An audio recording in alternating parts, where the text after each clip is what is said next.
A perceptual cocoon forms around the child, trapping him in his own private world. Let's do this. Perceptual sight. I just went like this and I thought about something and It's called perceptual blindness. Hey everyone, welcome to this Talk Word Explainer. Let's just jump right in, shall we? I'm thrilled to be your guide as we unpack the hidden depths of the English language, one fascinating word at a time. Today we're looking at a word that sounds, well, kind of technical at first, maybe a little scientific, but it literally sits at the very core of how every single one of us interacts with the universe. We're exploring the meaning and the real-world usage of the word perceptual. It's an absolute game changer to add to your vocabulary toolkit because it bridges the gap between what's happening outside of you and what's happening inside your mind. To get us started, I want you to ask yourself a very simple, yet pretty profound question. How do you experience the world? Seriously, think about it for a second. When you step outside on a rainy day, how do you actually know it's raining? You feel those cold drops on your skin, right? You hear that rhythmic tapping on your umbrella. You smell that unique earthy scent of wet pavement. Or think about tasting your absolute favorite food. That burst of flavor isn't just happening on your tongue. It's a whole immersive event firing off in your mind. This immediate, tangible reality, how you process all that raw sensory information, that is exactly what our word today is all about. Okay, let's dive into this. Section 1, Defining Perceptual. Here is the textbook definition. Perceptual, relating to the ability to interpret or become aware of something through the senses. Let's break that down a bit, because mastering the pronunciation is just as crucial as the concept. Perceptual. It's 4 syllables with the stress right on the second one. Perceptual. Think of this word as describing the mental lenses through which we view and understand our surroundings. It's not just about, having eyes and ears. It's about what your brain actually does with the data those eyes and ears collect. It's that incredible leap from a simple physical sensation to a conscious awareness. Moving right along to Section 2, Mastering the Nuances. Now, what's really interesting about this slide is the stark contrast between the physical and the perceptual.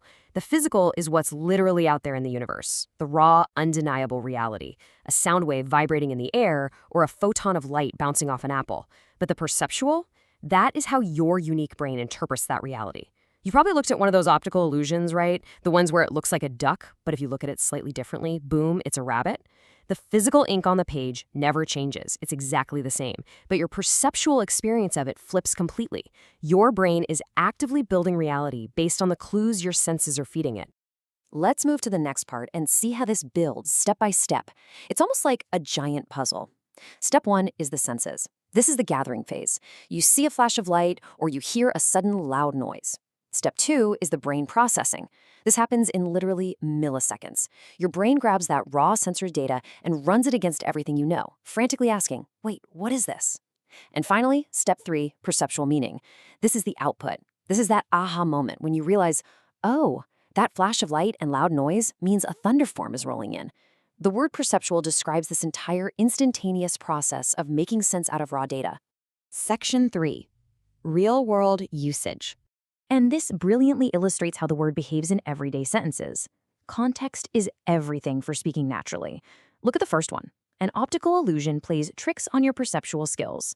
Notice how perceptual acts as an adjective here, placed directly before the noun skills.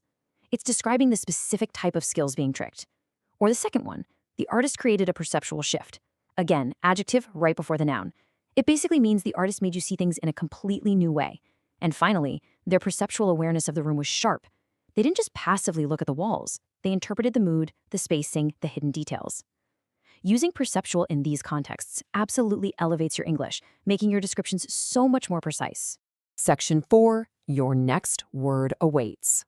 So the crucial point here is that mastering English is about way more than just memorizing definitions. Every time you learn a new word, you are literally expanding your own perceptual experience of the world. Having the vocabulary to describe subtle differences allows you to actually notice those differences in real time.